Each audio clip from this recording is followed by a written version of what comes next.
So when the sun is rising, so the shadows are longer. Okay. When the sun is overhead, when the sun comes over here, so the shadows are short.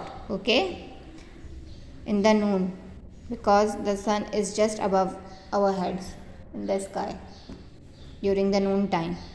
The shadows are short. As the sun starts to set in the west, now when the sun is starting to set in the west, so the shadows will become longer again here. So there are two times when the shadows can be long. When the sun is rising, then the shadows are long, and when the sun is setting, then the shadows are long. So all the and when the sun is on the right over our heads, so the shadows are shorter. So these are the different times of the days, and these are the different sizes of the shadows during all the daytime. Okay. Now you know this is a long shadow, you can see, and the sun is setting down. When the sun is setting down, the shadows are long. When the sun is over the head, the shadow will become shorter, and when the sun is rising from the other side, then the shadow will be longer again. Okay, I hope you understand the concept of shadows, how what is a shadow and how the shadows are formed, and what are the different sizes of the shadows and why there are different sizes of shadows. Okay, now in the past people did not have modern clocks like ours. Some of them used shadow clocks like called sundials to tell the time.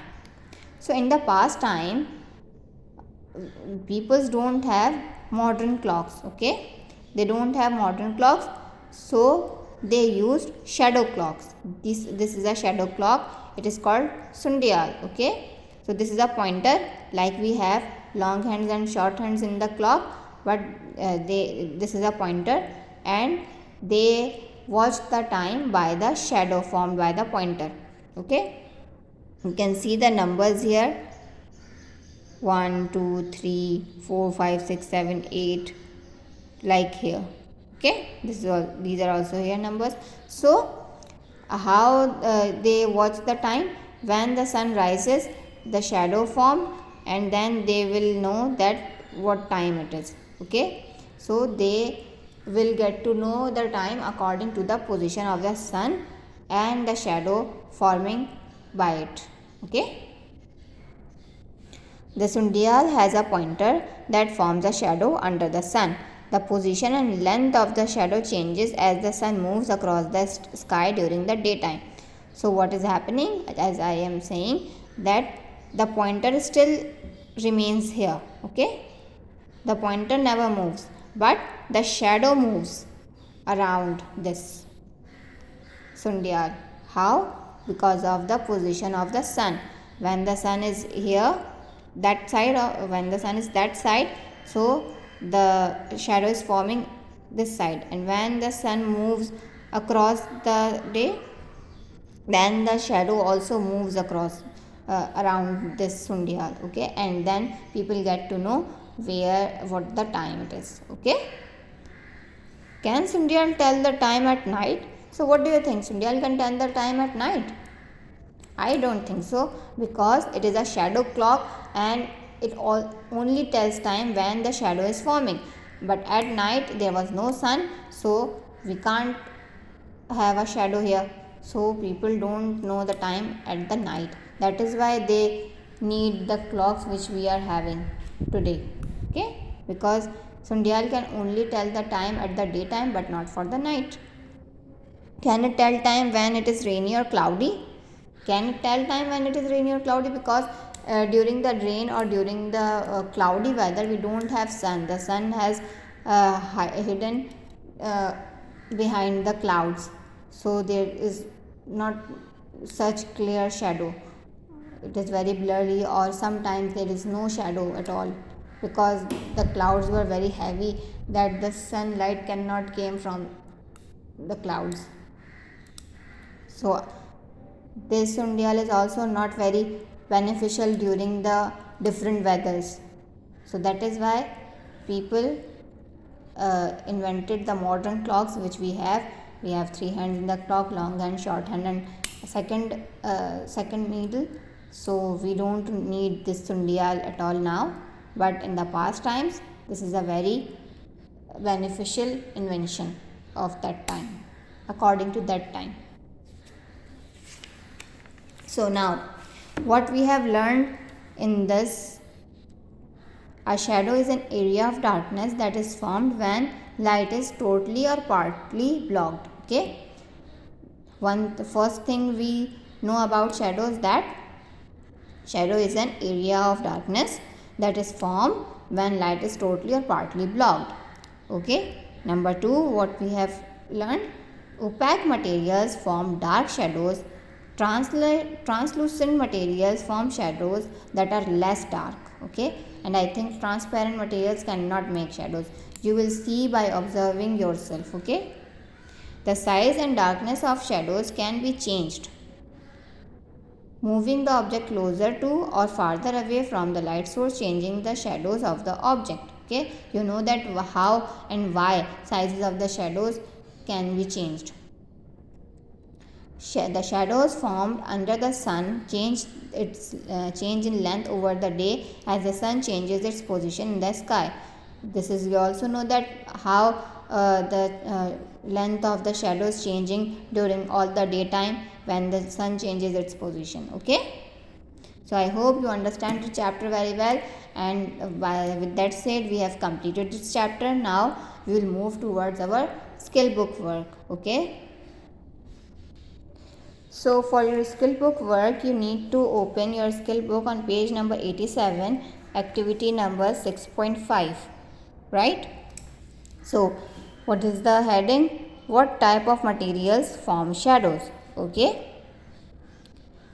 now what do you need? A piece of clear plastic sheet, an electric torch, whiteboard, a piece of tracing paper, a piece of cardboard. Okay, now what you need to do? Place a piece of clear plastic sheet halfway between an electric torch and a whiteboard in a dark room. Okay, what you will do? You will switch off the light of the rooms, and then you will place a whiteboard on the wall and an electric torch, and put a clear plastic sheet in between these two things. Okay, then observe what happens. Okay, observe whether a shadow of clear plastic sheet is formed on the whiteboard. Is the shadow dark or very dark? Record your observation in the table below. Okay, so first you will place a plastic sheet in between torchlight and the whiteboard, and then you will write here what is the material of the plastic sheet. It is transparent, translucent, or opaque. Okay, now you will write: is shadow formed of plastic clear sheet, yes or no? Okay, and now you will write: is the shadow is dark or very dark? Okay, or there is no shadow at all. So you will write here. Same you will do with tracing paper. You will put the tracing paper between torchlight and the board, and then you will write what is the material of the tracing paper. Tracing paper is transparent, translucent, or opaque. Okay, and now you will write: is shadow formed, yes or no? Okay, and now you will write: is the shadow is very dark or dark? You will see the shadow on the whiteboard. Okay, now cardboard, you will do the same thing with the cardboard, and then you will write what is the material of the cardboard: opaque, translucent, or transparent, shadow is forming or not, and what is the type of the shadow, dark or very dark. सही है. Now you will answer these questions. What type of material can form shadows? Okay, you will write the name of the material: transparent, translucent, or opaque. Which type of material can form shadows? Which type of material forms a very dark shadow? Okay, now you have to write here. Now activity number 6.6, 89. What do you need? 4 different objects: an electric torch, a whiteboard. 4 different objects, one at a time, halfway between an electric torch and a whiteboard in the dark room. Okay, you need 4 different objects, same as the previous one. You will put the object, one object at a time, in the middle of whiteboard and electric torch. Okay, now what you need to do, you will create this table. How? Observe the shadows formed on a whiteboard.